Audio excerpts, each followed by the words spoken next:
So we're going to keep it rolling here, and let's keep it moving with the portal.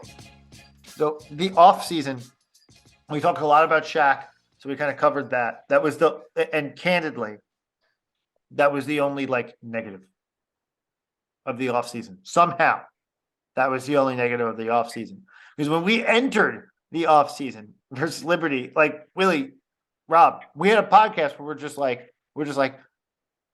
who's going to leave? I was fully expecting a mass exodus after the Liberty game. I was ready for maybe Mark and Eric to be left on the team. And that was it. Maybe. Yeah. It's nice it worked out the way it did. I will say, when things are going in your favor in the offseason, the whole transfer portal is pretty fun. It has a whole different element to this, which I was like, oh, we've never really had this before, because we've never been as active, and now everything's opened up, and now NIL's pretty out there. So it's just like, oh yeah, we're making deals and we're going after this guy, and it's I don't know, it's kind of fun. It extends the season, it adds a whole new element. And look, when you get the guys you want, obviously there were some misses we had, but all in all, you look at who we brought in, and we'll get into this. You can look at who we brought in, and you say, okay, filled a lot of the needs. That looks pretty good. So yeah, it definitely did not go the way I predicted, though. I mean, I'll be honest, I don't know what you would have predicted. It's just so fucking chaotic. It's it's such a crapshoot. It's kind of to predict anything with that, looking back on it, is such a fool's errand. And I kind of hope it stays like that year after year. Where it's ooh, what's going to happen? You never know. But it keeps you on your toes, keeps you engaged, gives you another month of content. So I'm here for it. What I love most about the portal, and we can get into all the players that we got and the process, but is at the beginning, you don't I feel recruiting, going in these are our 10 targets, and we expect to get 3 out of the 10 of these targets.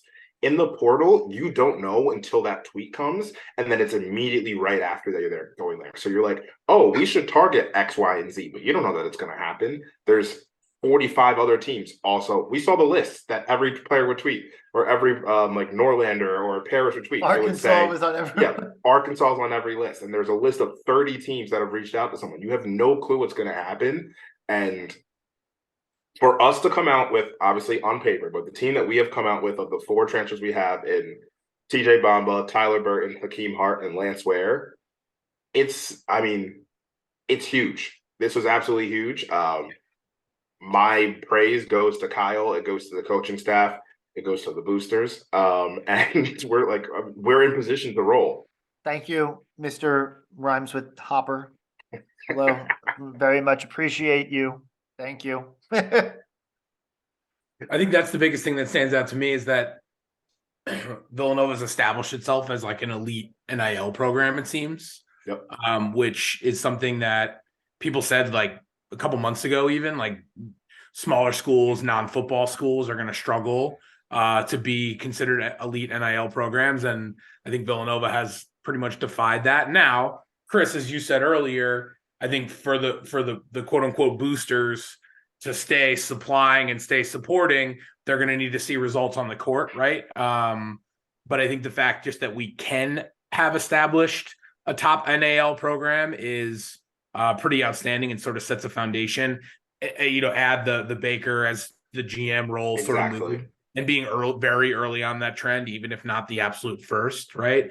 I just think that, after the Liberty game, I think there was a lot of conversation of where do we go from here? And I think in 2 short months, right, we've actually could be pretty optimistic about the future of the program because of the business-like foundation that's been formed. The thing that was crazy to me, and it's not only true for Villanova, it's true for the entire Big East, was the way the Big East conducted itself this offseason was oh, we think that the MSG thing is we have to have heavyweight fights now. It was crazy. St. John's brings in Patino. Patino gets that guy I don't know how to say his last name. The guy from Vitamin Water. That billionaire guy from Vitamin Water. He's now the NIL guy at that school. Like, Yeah. and then all of a sudden they're bringing in guys fucking left and right. Like, and they're gonna be whatever. And so it's now become like a fucking arms race in this conference. And like, it got to a point where it was like we got Bamba and Hart, and you're like, we've had a good portal, and it's like, oh shit. Even with Bamba and Hart, we're probably 6th, 7th in the Big East, but Wild. and more back, right? Like probably 6th, 7th in the Big East. It's like, fuck, like to keep up with the Joneses here. It's like, it's almost like the conference. I feel like there was an ebb and flow, and I'm bringing the conference into this only because it was like, I feel like there was an ebb and flow where you had to like keep up with the Joneses the entire time, and you're like jockeying for position in conference. And it was like this Tyler Burton thing. I would have never imagined a month ago that we would bring in another wing. I thought it would like impossible that we'd bring another wing without anyone departing. Right. And then we go and get the Burton, who was one of the prizes of the entire portal. And it was like all of a sudden it was like, well, when Bamba committed, I was like, Bamba's perfect. Like Bamba's literally Villanova basketball embodied, and bringing him in. And then you get this guy Burton at the end of it, and it's like, holy fuck. And it feels like we did that just to be like, we're probably now 3rd in the Big East, right? Like 3rd or 4th in the Big East. And it's like, that's insanity, right? Like 3rd or 4th, depending on whether or not you put us versus Creighton. Meanwhile, you got UConn and Marquette, who are like, you're probably calling preseason Final Four contenders. Like, it's honestly crazy because the way the conference and Villanova have all kind of put their chips in the middle of the table with this year. And that's like the big thing where we put our chips on the table. We, as a program, from top to bottom, from the way we handled it from a business standpoint, from a basketball standpoint, from a process standpoint, put our chips on the table and said we're not going to fade into darkness. And at least from a process standpoint, we'll see how Kyle puts everything together next season. But from a process standpoint, we weren't going to fail.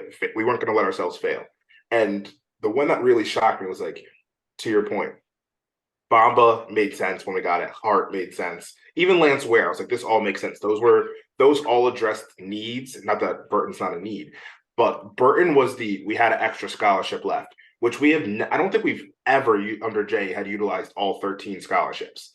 We had never utilized all the scholarships. We had this extra scholarship left, and not only did we we missed on Brady Dunlap, went to St. John's, and maybe that wasn't a miss. Like, I don't know how fully we were going after him, but we were at least around. But I thought if we were going to go after a wing, it would be a younger developmental wing. But no, we went after Burton, who, if Burton had come out in the portal originally, probably would have been the top-rated wing, maybe like second-rated wing in the portal. He was like, I know you guys know I do draft stuff. I have loved Burton for like the last 2 years. I still think he's an NBA player. I thought he was probably going to be like a two-way level player this year. I had him like 64th on my board, which is essentially being like, he could get drafted, but like maybe he goes back to school. And I didn't think we had a chance. And then the Trilly tweet came out, and I was like, wait, holy shit, we're doing this? And that signaled to me just such a big mentality change for this program. Like, for better or for worse, this isn't Jay Wright's Villanova anymore. No. Before we move on a little bit further, sorry, Trevor, I'll just pause you for a moment. Rob, I know you have to jump, but final thoughts. Final thoughts. I'll say my final thoughts on the season and the team, and I'll parlay it into my overall final thoughts. Coming similar to Willy, coming into the off season, I thought things could really hit the fan and things could fall apart. And somehow they have done very much the opposite in my mind. I think this team has a lot of really interesting pieces. I think the challenge for the coaching staff and the team this year or next year is going to be to figure out how all those pieces fit together. We've talked so much about and heard so much about year after year, the time it takes, whether it's learn defense, and it's more importantly just kind of like gel as a team and understand how people play. You've got a lot of new faces in here who, probably all thought they were going to be starters when they were signing a board, and now they have to compete. And there may be contrast with the existing guys and kind of what they thought they were going to have this next season. So I think it's going to be a challenging year from a player management standpoint, as well as from an actual like coaching and execution standpoint. But if they're somehow able to get that to work and get the team to gel, like the potential and like the pieces are there for this to be a really interesting team. And I will say, I think it's pretty exciting, like to think about like an evolution of the team and the program of like, look, we're doing something totally different next year. It's going to be, Kyle's first like full on swing at this, because last year he took what he took, and like that was just him doing the best that he could with it, with something that was given to him. And now this is all on him, and this will be a next chapter for Nova. So I'm excited to see where it goes. I think it's going to be fun to watch, regardless, and just kind of see these guys evolve and see how the team evolves, and see where that brings in. Which I think is a good segue too. Like kind of like I alluded to. I'm excited to see what the now rebranded Nova Insider Network evolves into, and what this podcast evolves into. We've got a lot of talent on tap with Trevor coming aboard, obviously with Chris coming aboard as part of the broader network, and Tommy as well too. So similar to the team, obviously this podcast and everything's in good hands as well too. So I guess with that, I'll sign it off, but I'll be back. I'll definitely make some guest appearances for sure, but it's been a blast, guys. Rob, thank you. My love to all our listeners. Love you guys. Thanks, Ron. All right. Bye, guys. Ron, hate you. Bye, Ron.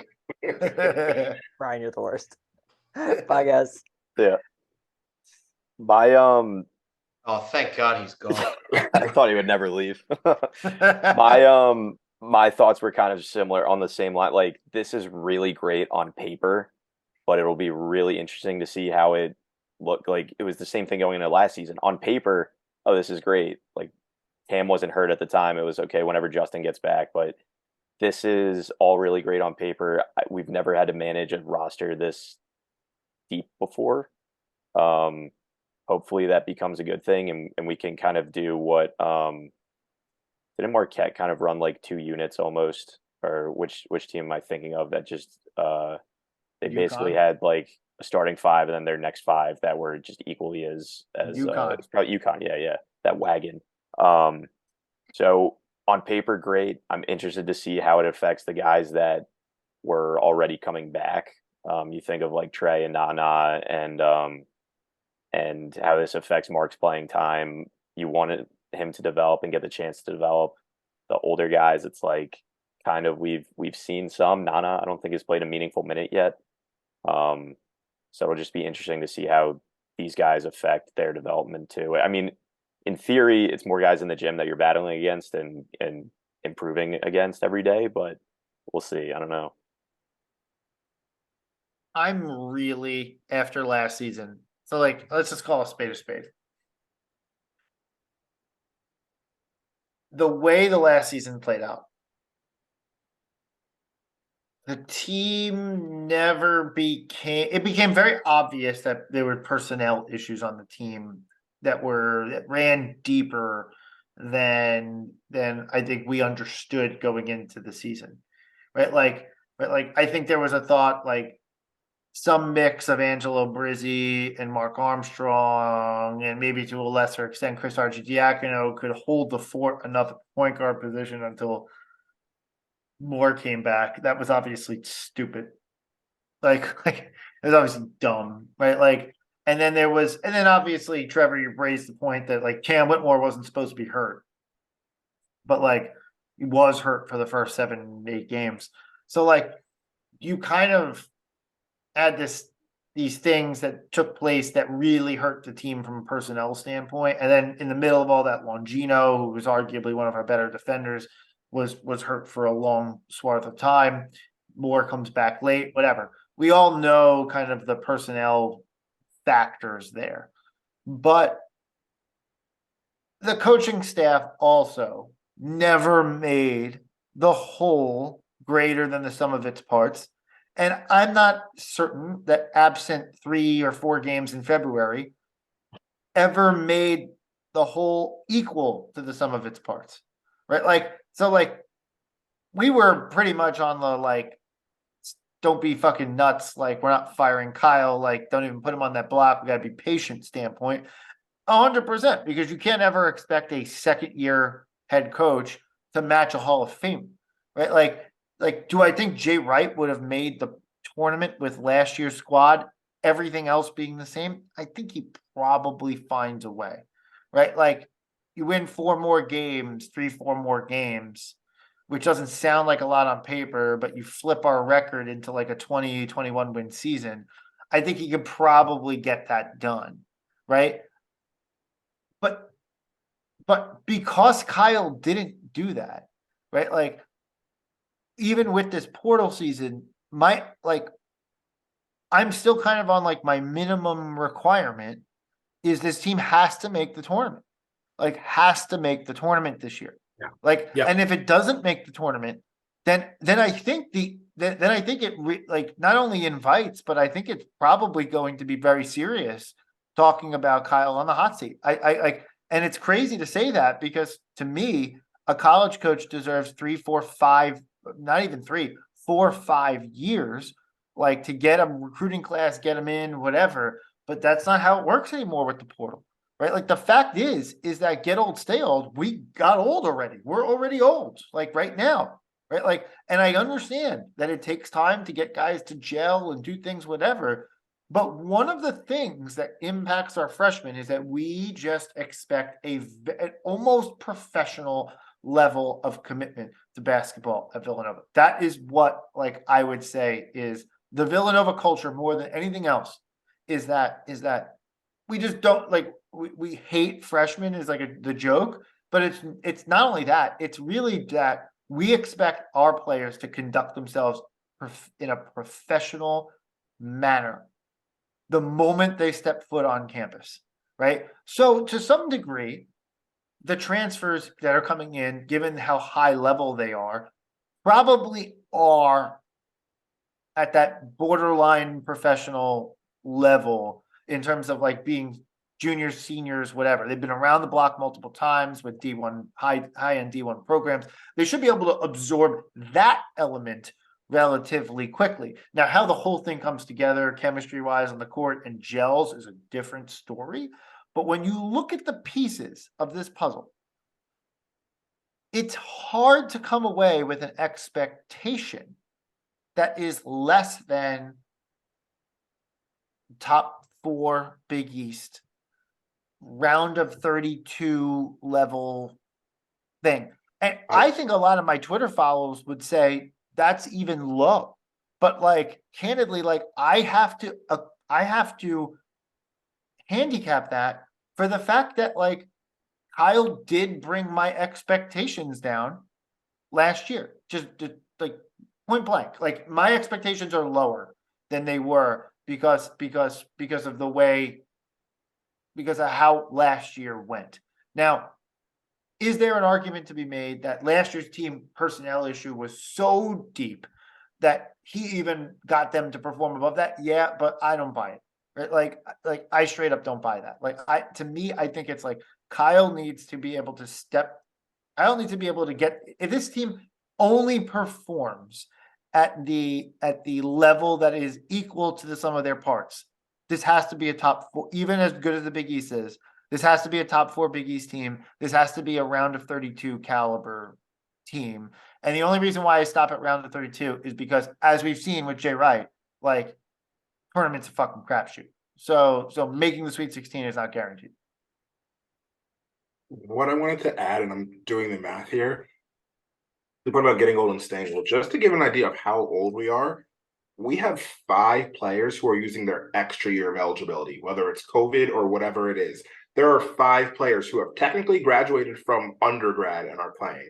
Arch, Moore, Dixon, Burton, and Hart have all graduated as an undergrad and are using an extra year of college basketball. Bamba is, I believe, a true senior, unless there's a red shirt I'm missing. So that makes 6 true seniors. Is Trey Burton not Trey Burton? Wow, Trey Patterson a senior? I'm just off the top of my head. I can't. He came halfway through. Okay, The it's his COVID year. third COVID That year year. didn't count. Yeah, he enrolled early, like so. Like last year, the season we just finished Was his would have been sophomore. his He was a sophomore sophomore last season. year. Okay, But he enrolled early, so I don't know if that makes him a year. I He don't did know. not- He is tech. He didn't burn eligibility by coming early. yeah. All right. Regardless, third season of college basketball at the very least. Expectations for him aside, third season of college basketball.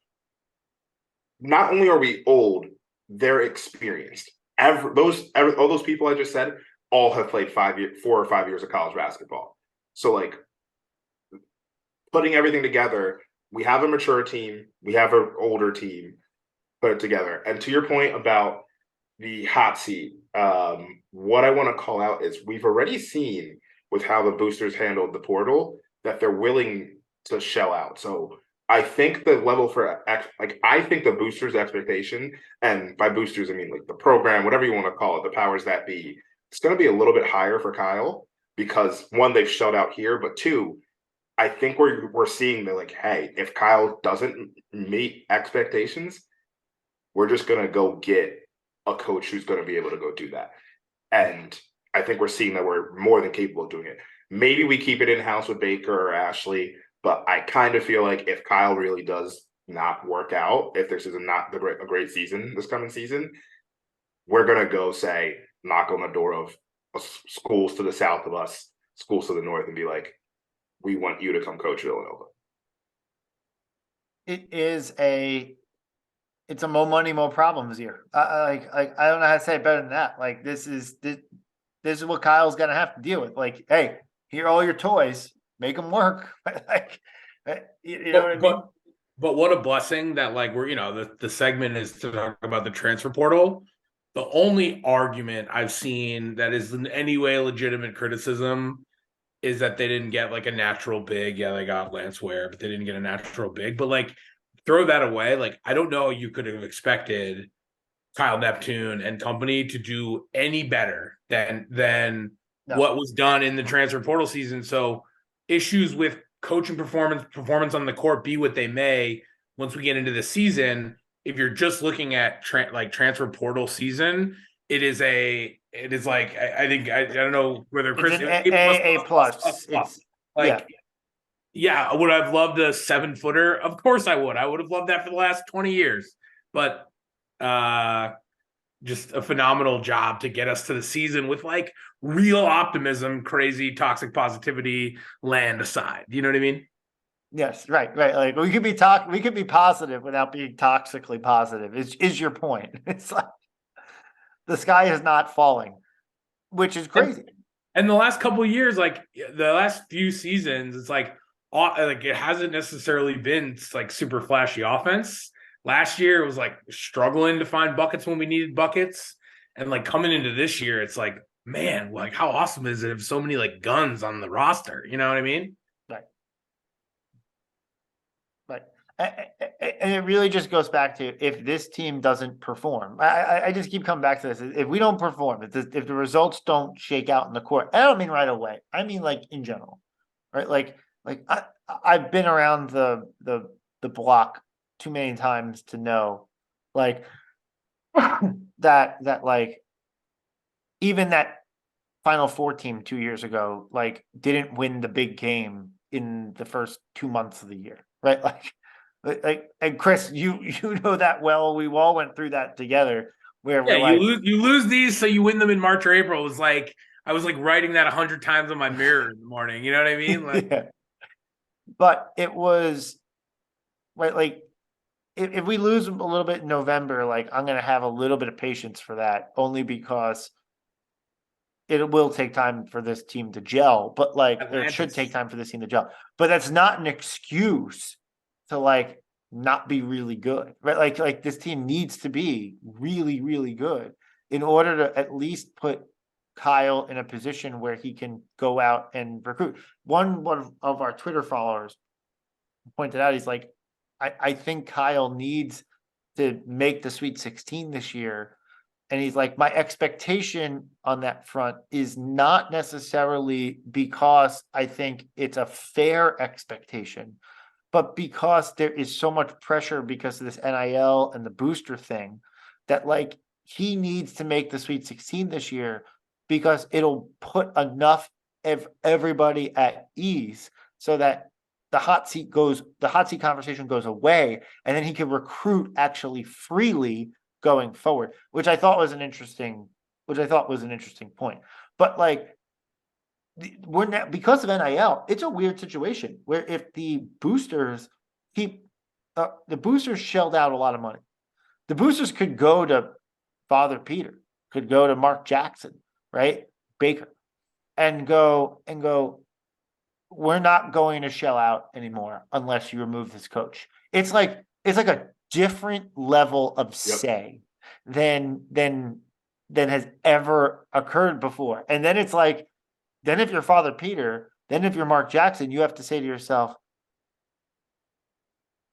am I going to stick my neck out for this guy? Or am I going to be like, I, as someone who has a fiduciary responsibility to this university, right? Like, am I going to like tell a booster who probably also donates to the rest of the university to go fuck themselves, right? Like, and like that, there is like a different calculus to all of this NIL thing, right? Like, and it all is great if you win, right? Like, and everyone's happy. Everyone's happy if you win, because then everyone can go about their day.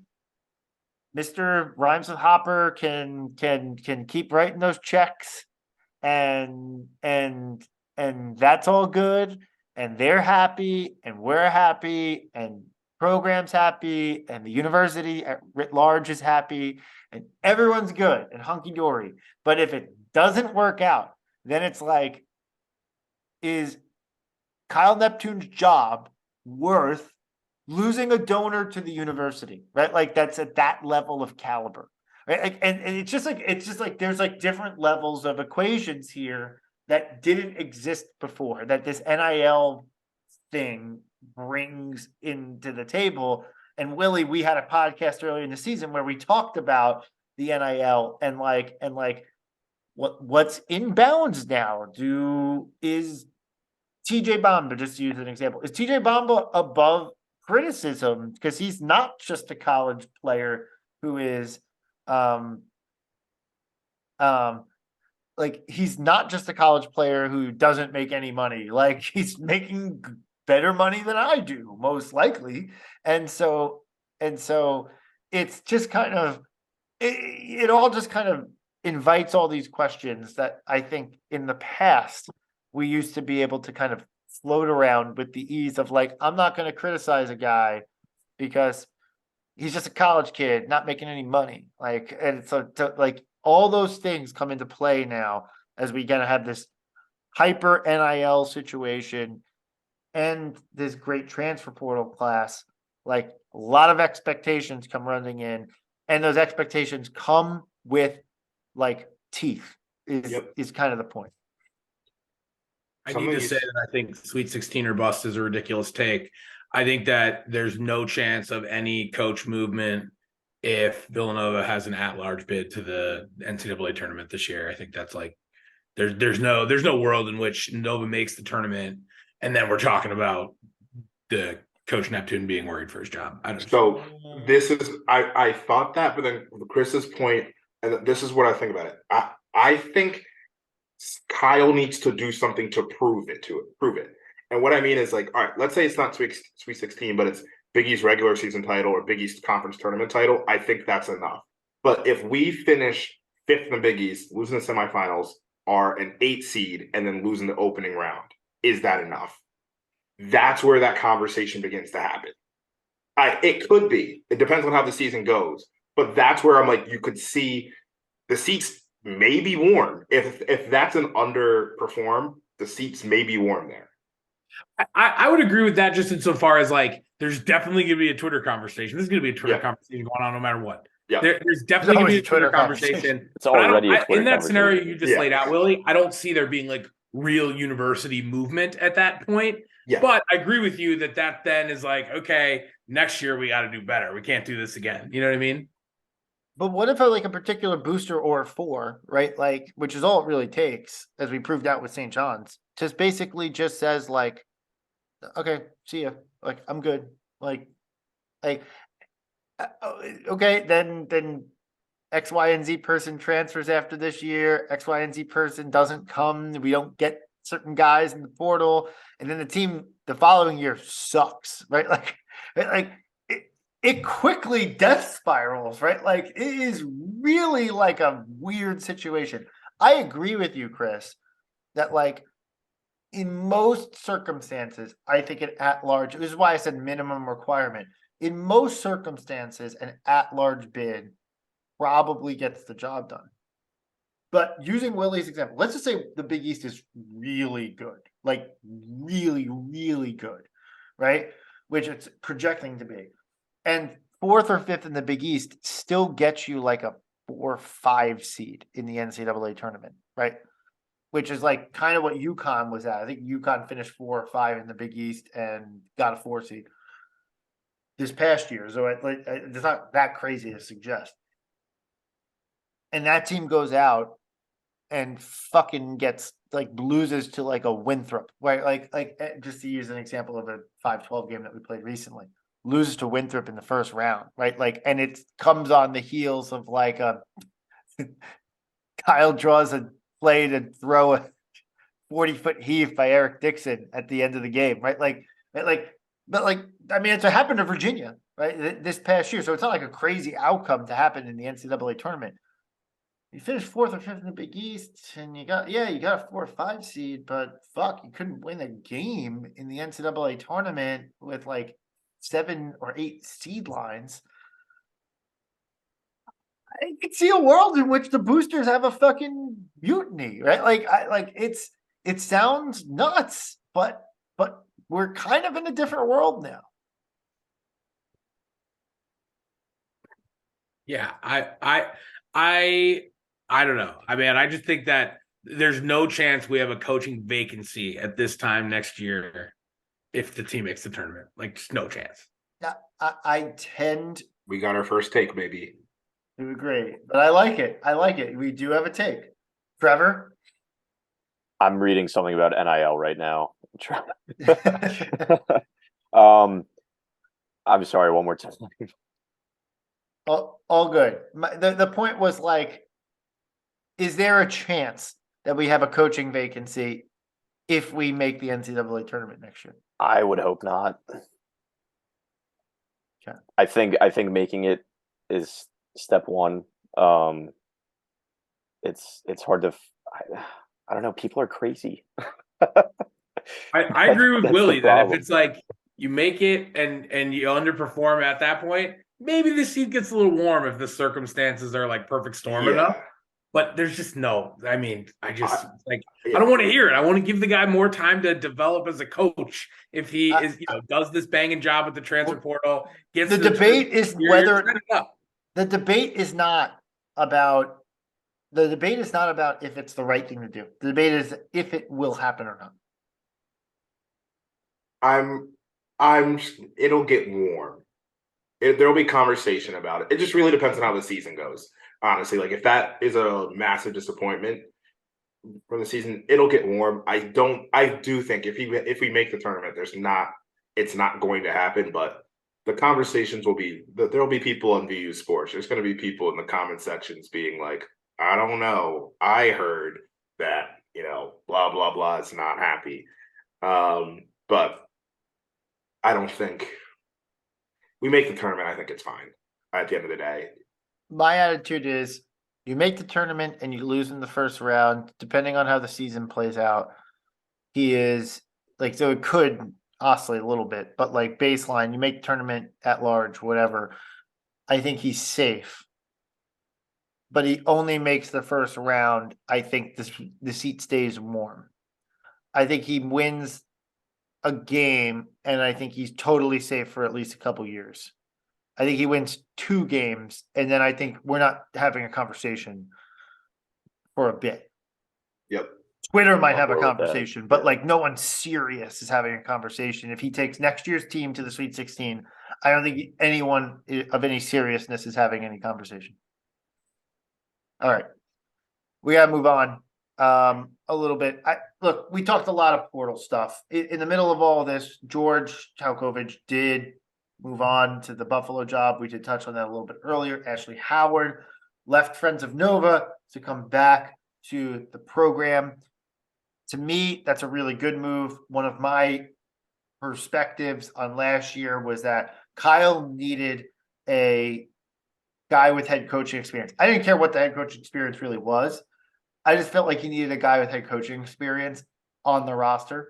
And Ashley Howard coming back, obviously he's been close to the program, but him being there, Baker Dunleavy coming in as GM, who would theoretically be close to the program. And then through the whole entire Hunter Dickinson saga, we also did learn that Jay Wright is kind of like the Pat Riley to Villanova, was how Hunter Dickinson kind of referred to it, which I thought was I thought that was interesting. I learned something from that about my program from the Hunter Dickinson Round Ball podcast or whatever it was.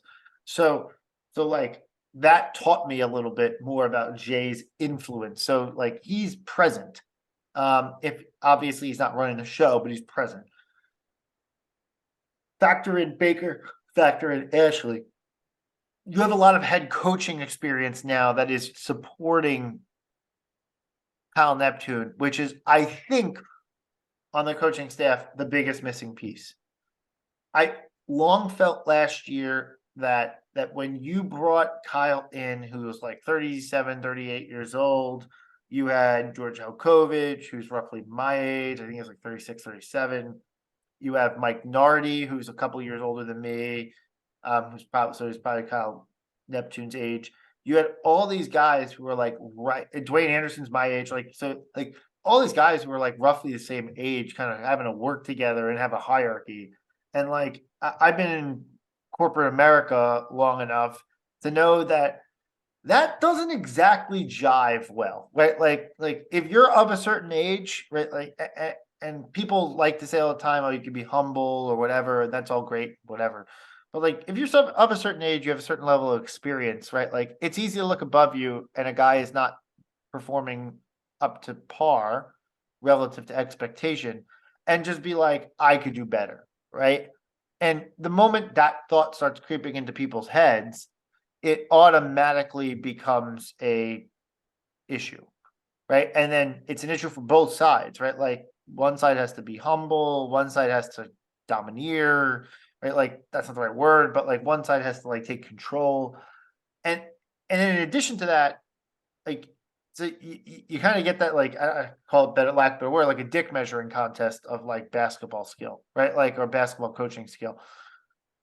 I do think bringing in more mature people who kind of understand what is asked of them, have had coaching experience, kind of understand what it's like to be in high game pressure situations and make decisions, I think is what Kyle needs right now. I think that was the biggest missing piece, was that his rotations, and it got better as the year went on, but as the rotations element of like not overthinking things, just like kind of getting to a point where the players play. I think Jay underthought it. I thought Kyle exhibited that he had an ability to extend the lineup a little bit more, so he was more thoughtful. But sometimes the more thoughtful prevents you from winning, because it's almost easier to like think less and just let players play. And I think that's what Jay got later on. I think that's why that 22 team made the Final Four, is because Jay said, like, I'm not fucking with this. Right, like I don't trust the other guys, so these guys are gonna roll, and I'll lose with my best bullets. Was kind of Jay's 22 thing. I think Kyle changed that rightly the following year, but I think he needed somebody to provide a little bit of sense of maturity and like a steadier hand. So I think all those moves line up well for Kyle next year. I think Halkovich moving on, he needed to. You're still going to have some of that young guys, whatever, but I do think the more maturity around the program helps kind of those young guys kind of stay in the right line and understand the pecking order better. Yeah, I don't have anything really to disagree with that. I agree with that take. Yeah, not that there's anything like that I know about at least that was like, oh, these guys weren't getting along on the bench. Like obviously they're all still working there. So we can say based on our own experiences in our walks of life that like this happens. It's not necessarily happening there, but I agree with you. It's great to have Ash back, a little more experience. Baker's obviously a huge help too, with just taking ownership of some of the other areas so that Kyle can just coach and recruit and not have to worry about the business side of things, so to speak. So that'll be huge. Yeah. All right. One last thing. We haven't done our heart monitor yet. We do have to. And I I'm Yeah, going to talk heart about one monitor? tweet. Yeah. So I would like to talk about a couple of the players. Just there's nuggets to say about everybody. Not everybody, but a couple Oh, I of like people. the use of the I word see what you nuggets. did there. Yes. So obviously Nuggets, I don't know if they can stand the heat, as Nuggets Heat are playing each other. 1-1, Colin cheering from the bench, looking great. Over 19 and a half high fives a game, looking fantastic. Kyle, I haven't seen the game, but it sounds like he had a key play that happened at the end of this game. Being very pivotal, super important for him. Great for him. Gonna just kind of speed through these because we want to get to the big one here. Cam in the draft process, if you guys don't know, draft I believe is June 22nd. Will probably go in the top 7 picks, I'm gonna say. Do you know what, as high as 3? I think as high as I don't think he goes 2. I think high as 3. I'd expect Cam to go 3 through 7. I don't think I would be shocked if he falls to 8th. So we will likely have at least a tie for our highest draft pick of all time, if not our highest draft pick of all time. Because I believe Tim Thomas was 7. Or Randy Kittle Foy was 7. up there too. Foy was 9, maybe. Foy was close. Yeah. Yeah. Dante, not really much anything there. He can make Dante has a chance to make his first big contract this year. He just like has a player option with the Warriors, could opt out of it, whatever. But this is the chance for him to make like $30-40 million. So kudos to him. Brunson and Bridges both have committed to play for Team USA in the FIBA World Cup. You'll remember it, or you might not remember, but in 2019 we finished in 7th. That was like a team that was led by Jason Tatum and Jaylen Brown. It was pretty bad. It was a bad time. But Brunson and Bridges are playing together, Team USA. And the person we want to talk about, the namesake of the heart monitor, the freak of the week, Josh Hart. If you haven't seen his tweet, don't look it up. Tweeted last week, out of the blue, mind you, tweets. Not out of the blue. He has a new kid. Yes, he has a new kid, but Two. He has he has 2 new kids. But it's out of the blue. There was no one prompted him to tweet this. No one asked for it. No one asked. No, for somebody this. asked. Somebody asked. A friend asked. Yes, he said asking for a friend.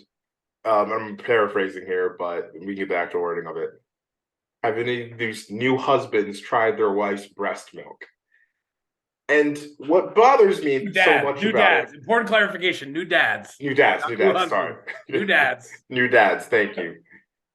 What bothers me so much about this isn't even that, which is a lot. It's the doubling and tripling down to where he described the taste, and turn it off if you don't want to hear it, as sweet, sweet almond milk, which is the most. It's like the worst way. Yeah.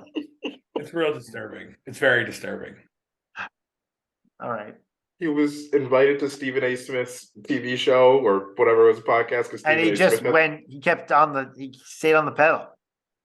He needs Twitter. Someone needs to take away his Twitter. Jail. Straight to jail. Okay.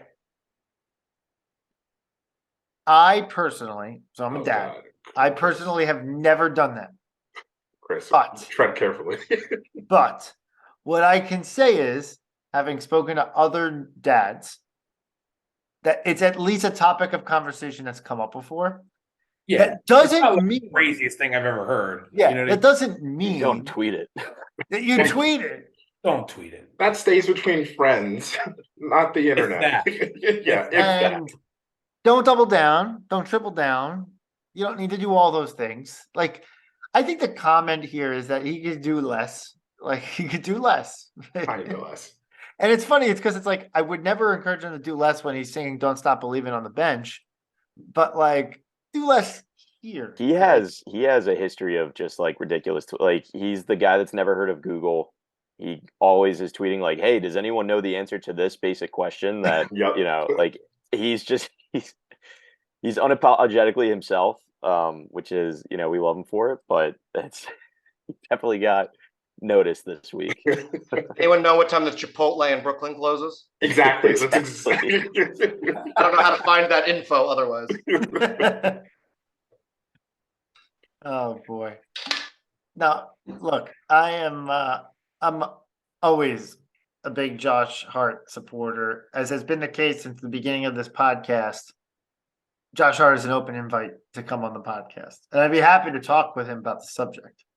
But Nobody wants that, Chris. Nobody wants that content. everybody wants it. Everybody wants it. Not that topic.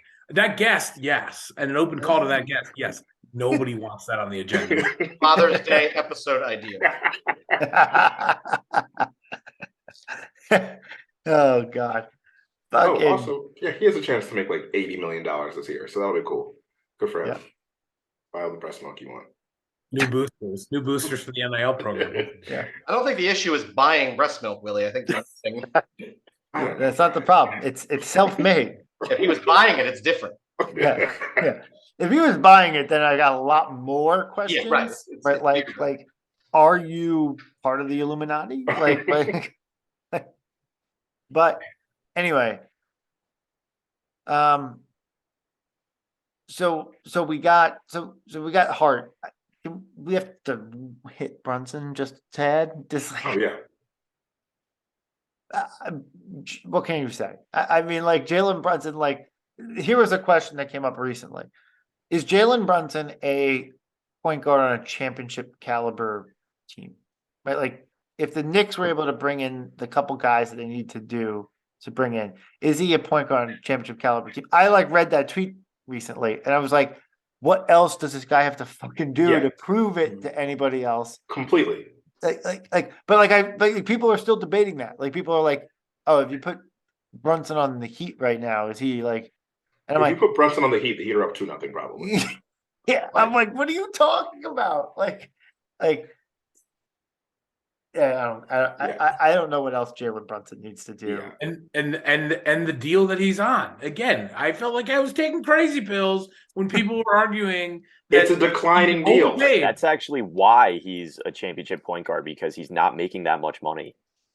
No, I think he's 16th highest paid point guard, and that was Yep. as of last year. So you got to figure that's only he's gonna be like 15, 16, 17, 18, 19, 20. It's like And then toward the end of his contract. people are going to get higher than him, but also his contract gets less year over year. So he's getting paid less money over time, which is a great deal for the Knicks. And it's $104 million for him. So I wouldn't complain either. If I were the Knicks, I'd fucking sign him to an extension right now. They'll find a way to disagree. screw it I up, think if like- I'm the Knicks, I'm overjoyed at the contract I have him on, and I maybe sign him a year early to the extension. Yeah. But you ride on the No. deal you got with him for this I'm next a year. Villanova fan, and I'm like, sign him now. Do it now. If I'm the Knicks, I ban everybody from MSG that's asking this question. That's right. And they might do that. That's a Don't give Dolan the idea. Don't give him an idea. He's exactly right. All right. We good on the heart monitor? I think we're going on the heart monitor. Final thing, final topic, right? Before we can wrap this up at long last.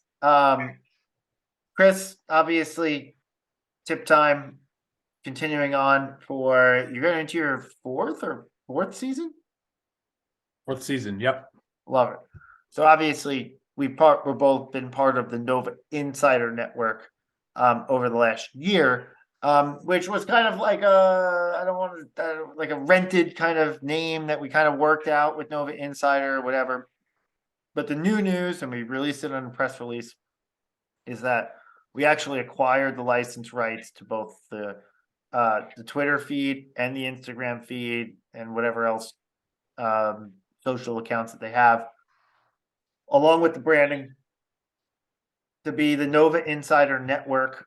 We own it like for a year or two, and we'll be able to market this. We're kind of bringing a family of content together. Obviously, the full 40. We have Villanova Tip Time. We have the Mainline Minute with Tommy Godin, a winner of full 40 award, Tommy Godin. But we have this we have this content thing, and obviously we have the Twitter Spaces and all that for going forward, bringing it all under an umbrella. Massive Instagram following from Nova Insider. Obviously, all of us have built up our Twitter profile quite a bit over the period of time.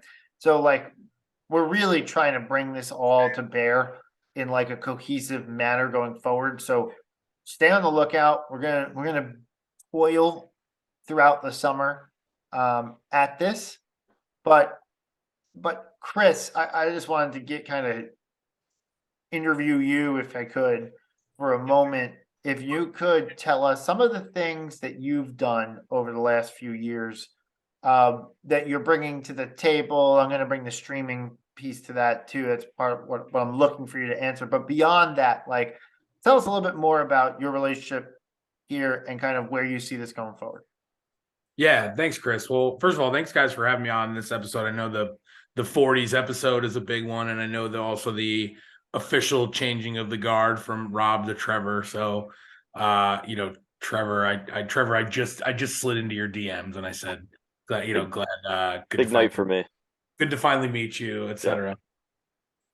Give me 1 second. There we go. I think my like ring light just burned out, so that's fun. In any case, really appreciate the support that you guys have given me since I started doing this. I actually remember back to the 2018 Final Four, like Villanova, like pregame meetup thing that was at that like museum-y kind of place, Chris, if you remember. And Yep. It was, I think you and Rob were just finishing your first season, and that, it was the first time we had all reconnected in a while. And then when the pandemic hit, I was just tired of Fox Sports 1, like going from like dirt rally racing, like literally right to tip off, like no introduction from the announcers, just straight up cut over from NASCAR today to ball being thrown in the air. And I was like, that's dumb. I feel like there are a lot of Villanovans who watch every game, a lot of Villanovans who would, tune in to some knucklehead like me, talking about the team, talking about the matchup, whatever, for a couple minutes. But the challenge there was, even though there are a lot of, the podcast market has obviously exploded across all sectors and genres. The challenge was, you got to do this live. You have to figure out timing. You have to figure out production. And I had never really done any of that. So as far as kind of, I think what I've learned to bring to the table was that first season, not many people were really watching. And that was probably a good thing. If you go dig up some of those archival first year episodes, they're probably some pretty funny. I was self-producing it through, open source software. And then, fast forward to now, just having finished season 3, I think sort of the end of season 2 for me was really kind of hit an inflection point of like, oh man, people are actually starting to watch. Rob and Chris and Brian, super supportive, as friends of the full 40, we started to do stuff together around the Big East tournament. And then up leveled to be, streaming live on Twitter. I think that was a big ad last year. And I know something that, Chris, we've talked a lot about really being, a priority for all of the programs in the Nova Insider Network is being able to not only have it live, but after the fact. So yeah, it's one of those things where people keep, even just a few people are watching and saying that they like it. I love doing it. I love having, something to, hop on game day and kind of lead us into the game. I think it's something that Villanova really needs, has really needed for a long time. And, I'm lucky that I get to kind of fill that void a little bit in a very particular way in a what's otherwise a crowded market. Yeah. I think for me, it was kind of like the goal of kind of hit all the angles, right? Like, obviously, the full 40 is the long form kind of like narrative discussion podcasts, kind of the people sitting in having a drink at the bar after the game, shooting the shit over about basketball, right? Like you kind of bring the pregame element, not kind of big time appointment television, bring the pregame element for everybody. And the Twitter Spaces provides that instant reaction that people are looking for in a lot of ways. And then the mainline minute that we're adding with Tommy, and we all sung Tommy's praises earlier. But I think what Tommy's going to bring is that daily, semi-daily, like kind of like quick hitter, like what happened in Villanova hoops, right? Like it's going to be more bite-sized. It's going to be a lot more like less long form, just like here's the breaking news. It's like the way I think about it and the way he describes the show. Willie, tell me if you disagree. It's like the ticker, right? Like at the bottom, it's like this is everything you need to know. And Tommy's the best at doing that type of stuff, right? Like it's a perfect fit for him and his talent level. So like now you have the pregame, you have the instant reaction, you have the long form reaction, and you have the daily keep you up to speed on news and events. And like to me, I'm super excited to bring that all together and to have it coalesce under one umbrella, because without having to have a written anything, you as a listener get everything that you could possibly ask for. You have the opinion, you have the pregame, you have the postgame, you have the daily news that you need. And you can just stay with the Nova Insider Network. You can just stay on top of Villanova, right? Like with anything else. And like, not to say that I don't support, I do absolutely support the VU Hoops guys, the Attitude guys, Rain and Threes, with A-Ray, like, and everything else in the content space, the VU Sports guys and everything. Like we love all those guys. Like there's nothing against it, but it's just like when we're looking to kind of bring together a content network, what are we looking for? And for me, it was about bringing together something that's both unique, that doesn't exist elsewhere, and also bringing something together that's like can really bring everything that you need to you. So like that to me was like the key piece of this all. I think we talked a lot about like not being pretentious about it either. So I think that's always been an important thing for me. I think it's always been an important thing for you all. Like, yes, we are the fans that are watching every game and consuming as much content as we can, in addition to creating some ourselves. And we want to engage with people that are that, intense about it. But we also want to engage with people that, like they're staying involved, they're staying aware, but maybe they don't have time to like plan their schedule around every single game, or they're not following all the little nuggets every day in the off season. I think being able to sort of corral what's important and help people cut through the noise a little bit in a way that's not overly pretentious and doesn't force you to be like an X's and O's expert in the game of basketball, I think has always been an important element of what we're trying to do as well. And just wait till we buy the rights from Fox and we start broadcasting games live.